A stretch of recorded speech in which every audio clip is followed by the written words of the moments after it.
Hey, Paul here. I want to show you a great application for the soft wax. I came into our bathroom, we had a bunch of mops hanging here and I had to pull the screws out, and now we've got all these holes here, so let's just take a look and see what we can do. I'll grab a color that I think is pretty good, rub it into that hole just like that. Right? Press really hard, fill the hole all the way up. See how nice that came out? Then take our soft wax wedge right here and scrape off all the excess.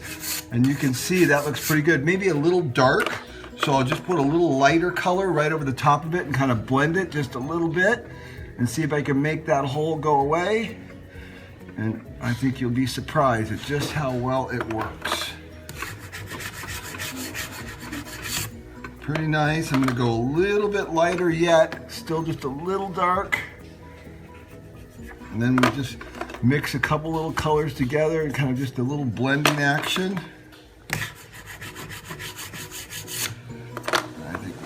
I got a little light, so we just go back over it with a little bit darker and get just the right hue.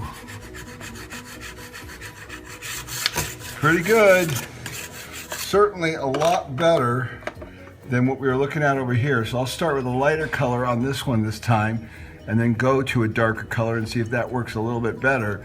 But you know, to have a nice hole and then so quickly be able to blend it in and cover it is a pretty cool thing. You saw how big that last chip was. That was huge.